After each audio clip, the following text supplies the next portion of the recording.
les experts sans frontières.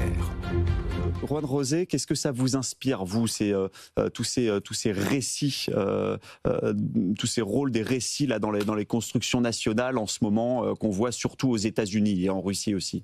Bon, le cas des États-Unis, on le connaissait depuis longtemps, puisque Donald Trump avait déjà annoncé la couleur dès son premier mandat. Donc, tout simplement, comme vous l'avez dit, cette fois-ci, à son deuxième mandat, il n'est pas tout seul comme il était au début de son premier mandat. Donc, on savait à quoi s'attendre. D'ailleurs, lors de la campagne, il l'a annoncé, il l'a dit. Donc, on n'est pas surpris. Par contre, effectivement, là où je veux en venir, c'est, vous avez parlé effectivement des Verts des États-Unis, une espèce de pays semi-autoritaire à le style de l'Hongrie de Orban, mais c'est vrai que quand vous regardez quels sont ses grands rivaux aujourd'hui, c'est notamment la Chine.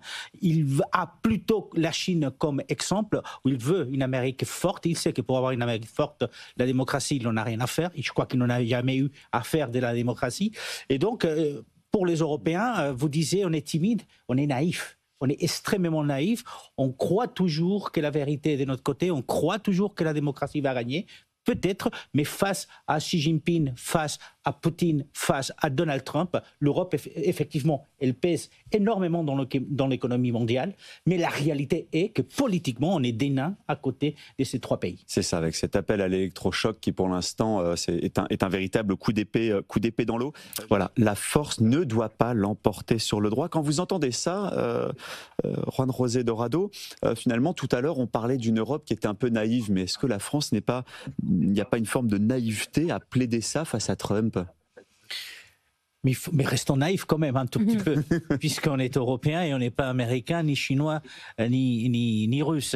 Mais c'est vrai que ce déplacement et d'autres qui vont venir, d'autres leaders européens sont importants parce qu'effectivement, comme vous l'avez dit, ça va rapprocher effectivement le Groenland de l'Union européenne et ça va rapprocher aussi le Groenland de son pays d'adoption, le Danemark. Parce qu'effectivement, peut-être que le Groenland avait à un moment donné ce sentiment d'être abandonné ou isolé par rapport à d'autres territoires, et ben la démarche américaine fait effectivement, il va se rapprocher de nous. Et ça un signal de plus que l'Europe doit se montrer un petit peu soudée. Un peu plus soudée parce quand que les autres se posent un peu moins de questions, surtout. Voilà, et parce que ce n'est pas le premier exemple. L'ingérence américaine, elle est historique, d'abord en Amérique latine, maintenant elle arrive en Europe, mais rappelons-nous tout simplement que c'est la même chose qu'a fait l'Union soviétique à l'époque, aujourd'hui la Russie, pas plus loin que 2017 où ils avaient prêté main forte aux indépendantistes catalans pour organiser la sécession de la Catalogne de l'Espagne. L'ingérence américaine en Amérique du Sud, vous faites bien d'en parler. Sur cette ingérence au Venezuela, est-ce que c'est quelque chose qui nous en dit long sur l'histoire aussi du chavisme et de l'anti-impérialisme qui s'est construit face aux Américains depuis des décennies maintenant? C'est une réalité parce que ça a été la basse-cour des États-Unis a toujours été l'Amérique latine. Il faut aller juste quelques années en arrière. On va se rappeler le Panama de Noriega et l'intervention américaine. Donc effectivement, là aujourd'hui, c'est le Venezuela. C'est vrai que le Venezuela est un pays autoritaire ou une dictature. Vous allez l'appeler comme vous voulez. Ça dépend de quel côté vous êtes. Mais la réalité, c'est une réalité aussi économique et ce sont les ressources pétrolières qui sont énormes du côté du Venezuela. On sait aussi que les relations avec le Mexique de Donald Trump et le Mexique sont assez compliquées par rapport effectivement à l'immigration à la frontière entre les deux pays. Mais Donald Trump a toujours besoin, même s'il a voulu sortir ses soldats du Moyen-Orient, il a toujours besoin d'avoir l'arme militaire quelque part. Aujourd'hui, c'est le Venezuela. Demain, ça sera certainement un autre pays. Mais c'est aussi une façon de tenir les Américains en haleine, en quelque sorte, parce qu'on est en état de guerre, entre guillemets. Juan José Dorado, quand vous entendez ces réactions des Français de l'étranger, vous, est-ce qu'il n'y a pas une forme de lassitude en Espagne, qui est un pays voisin, qui a fait les efforts qu'il devait faire, qui a relevé la tête de l'eau, et de voir les Français, ce village gaulois, s'écharper autour des jours fériés et voir leurs dettes s'accumuler? C'est vrai, notre intervenant depuis Reykjavik parlait des pays frugaux. Rappelez-vous, l'Espagne était parmi les pigs qu'on avait appelés, ces pays latins, entre autres, qui dépensaient sans compter. L'Espagne, effectivement... Ça, c'était avant la remontada. Avant la remontada, effectivement. Donc, l'Espagne a beaucoup souffert parce que ce qui est proposé aujourd'hui en France, le Portugal, l'Espagne, l'Italie et la Grèce l'ont déjà vécu il y a quelques années. On sait que c'est nécessaire.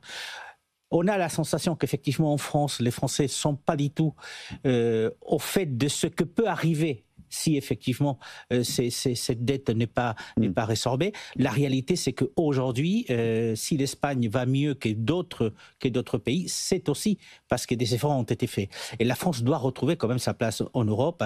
Et donc, on a un regard triste d'un côté parce que effectivement, on est déjà passé par là, mais aussi surpris parce qu'on n'arrive pas à comprendre pourquoi la France n'arrive pas à se décider à prendre les mesures qu'il faut. Une incompréhension, en tout cas, ça fait parler un peu partout en Europe, cette crise politique et budgétaire française. Juan Rosé. Juste rappeler quand même, si on regarde la situation politique en Europe, on voit que la plupart des pays ont tourné à droite. C'est une réalité. Aujourd'hui, en Italie, droite, extrême droite, si vous voulez, mais on voit aussi les Pays-Bas, on voit aussi la plupart des grands pays qui sont tournés à droite. Vous avez parlé tout à l'heure des pays de l'Est, bien sûr, il y a l'Hongrie des Orban, mais la réalité aujourd'hui, c'est ça, c'est que la population européenne regarde plutôt à droite qu'à gauche. Et ça, c'est une réalité à laquelle il faut assumer. Juan Rosé Dorado, vous, c'est un article d'El País sur les chiffres du tourisme qui vous a interpellé. Parce que cette semaine, les chiffres du tourisme en Espagne pour les 7 premiers de l'année et 7 mois de l'année ont été présentés. Donc l'Espagne se félicite du fait d'avoir reçu plus de 55 millions de visiteurs étrangers tout au long de janvier à juillet, ce qui a rapporté en dépenses 76 milliards d'euros, ce qui est quand même énorme. Par contre, ce qu'on a remarqué, c'est qu'il y a une certaine stagnation au niveau des visiteurs. Et pourquoi je vous dis ça? Parce que vous savez, pratiquement 16% du PIB espagnol dépend du tourisme, c'est-à-dire 16%. 15,6%, c'est-à-dire pratiquement 16%. Voilà, donc cet article d'El País, ça nous montre qu'il y a un pilier de l'économie espagnole qui est en train de se fragiliser. Tout à fait, et ça c'est important. Les experts sans frontières sur BFM Business.